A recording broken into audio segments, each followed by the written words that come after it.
50,000 police নিয়োগ দেওয়ার নির্দেশ।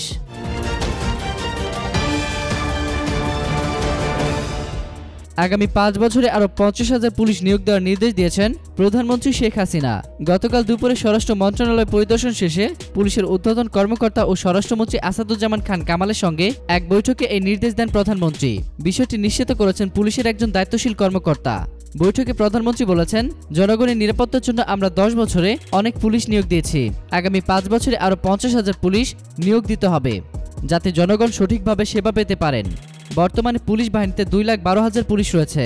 এ বিষয়ে পুলিশ হেডকোয়ার্টার্সে সহকারী মহাপরিদর্শক মোহাম্মদ সোহেল রানা বলেন, জনসংখ্যার বৃদ্ধির সঙ্গে সঙ্গে জনশৃঙ্খলা ও জনশান্তি দুটোই বৃদ্ধি পেয়েছে। তাই পুলিশের সেবা অটুট রাখতে আরও প্রয়োজনীয় জনবল নিয়োগ দেওয়া হবে। অপরদিকে ধর্ষণের মামলায় পুলিশের বিরুদ্ধে গ্রেপ্তারি পরোয়ানা। গৃহবধূকে ধর্ষণের মামলায় পুলিশ সদস্য তরুণ ক্রান্তি বিশ্বাসের বিরুদ্ধে গ্রেপ্তারি পরোয়ানা জারি করেছেন ট্রাইব্যুনাল। গতকাল দুপুরে ঢাকার নারী ও শিশু নির্যাতন দমন ট্রাইব্যুনাল 3-এর বিচারক জয়সী চমৎদার এই পরোয়ানা জারি করেন। ঘটনার সময় তরুণ কান্তি বিশ্বাস রাজারবাগ পুলিশ লাইনে কর্মরত ছিলেন। 2017 সালে 18 অক্টোবর একই ট্রাইব্যুনালে মামলাটি দায়ের করা হয়েছিল। মামলা দায়েরের পর ট্রাইব্যুনাল মামলাটি তদন্তের জন্য পুলিশের ব্যুরো অব ইনভেস্টিগেশনকে নির্দেশ দেন।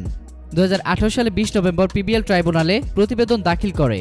বাদীপক্ষের আইনজীবী রহমতুল্লাহ সাংবাদিকদের জানান, রোববার প্রতিবেদনের উপর শুনানি গ্রহণ করে আসামির বিরুদ্ধে এই পরোয়ানা জারির নির্দেশ দেওয়া হয়েছে। মামলার বিবরণে জানা যায়, বাদীর ভাড়া বাসায় সাবলেট হিসেবে থাকার সময় 2015 সালে মে মাসে স্বামী ঘরে না থাকার সুযোগে তাকে ধর্ষণ করে। আসামি ধর্ষণের ভিডিও ধারণ করে বিভিন্ন সময় তাকে মেলামেশা করতে বাধ্য করে।